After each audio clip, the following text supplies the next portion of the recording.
Hello বন্ধুরা, কেমন আছো? আমি মিলি চলে এসেছি তোমাদের একটি সত্যিকারের ভূতের গল্প শোনাবো বলে। চুপ করে শোনো, তাহলে একদম ভয় পেও না। আমি আর আমার দিদি লিলি প্রতিদিন রাত্রে খাওয়ার পরে হাঁটাহাঁটি করি। সেদিন ছিল জ্যৈষ্ঠের রাত্রি, খুব গরম পড়েছিল। আমি আমার দিদিকে বললাম, দিদি হাঁটতে যাবি না? না রে, আজ শরীরটা ঠিক লাগছে না, টায়ার্ড লাগছে, ঘুম পাচ্ছে। আজ আর যাব না, তুইও ঘুমিয়ে পড়। গরমে আমার ঘুম আসছিল না, তাই একাই আমি হাঁটতে গেলাম ছাদে। কিছুক্ষণ পর দেখতে পেলাম দিদি কখন যেন আমার কাছে এসে দাঁড়িয়েছে। আমি বললাম, কী রে দিদি, তুই এখনও ঘুমোসনি? না রে, দেখলুম তুই একা ছাদে হাঁটছিস, তাই তোকে সঙ্গ দিতে চলে এলুম। রাতের বেলায় আবার কি দেখতে কি দেখে ভয়টাই পাবি। দেখ দিদি, ছাদে হঠাৎ করে কেমন একটা ঠান্ডা হাওয়া দিতে শুরু করেছে, তাই না রে?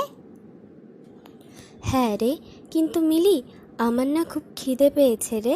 আমার জন্য নিচে থেকে কয়েকটা মাছ ভাজা এনে দে না রে। সে কি রে, তুই না এইমাত্র ডিনার করে এলি? তাতে কি, আমার আজকাল খুব খিদে পায়। কিন্তু দিদি, তুই তো আজকে বাড়িতে ছিলিস না, তাহলে কি করে বুঝলি মা মাছ ভাজা করেছে? আরে আমি বুঝতে পারি, নাকটা যে অনেক লম্বা।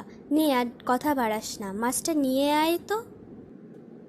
আচ্ছা বাবা, আচ্ছা, যাচ্ছি। অত রাগ করছিস কেন? এরপর যখন আমি নিচে থেকে মাছের থালাটা নিয়ে ছাদে উঠলাম, দেখলাম এক অদ্ভুত ভয়ঙ্কর দৃশ্য। মাছের থালাটা আমার হাত থেকে আপনি আপনি হাওয়ায় ভেসে যাচ্ছে। দেখলাম আমার সামনে এক বিরাট মূর্তি হা হা করে হাসছে।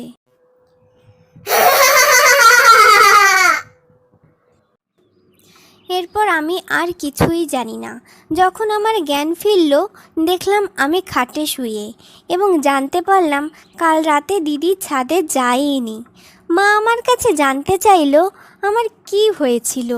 নিচে অনেক খোঁজাখুঁজি করে আমাকে না পেয়ে ছাদে যেয়ে দেখলো আমি অজ্ঞান হয়ে পড়ে আছি। আমার পাশে মাছের থালাটিও পড়ে আছে, কিন্তু তাতে একটিও মাছ নেই। আমি সব কথা মাকে খুলে বলার পরে সেদিনের পর থেকে সন্ধ্যার পরে আমার ছাদে যাওয়া বারণ। বন্ধুরা, আমার গল্পটা এখানেই শেষ হচ্ছে। যদি তোমাদের গল্পটি ভালো লেগে থাকে তাহলে লাইক, কমেন্ট, শেয়ার করতে একদম ভুলো না। আর এরকমই মজার মজার ভিডিও ও গল্প শুনতে হলে অবশ্যই আমার চ্যানেলটিকে সাবস্ক্রাইব করো। টাটা।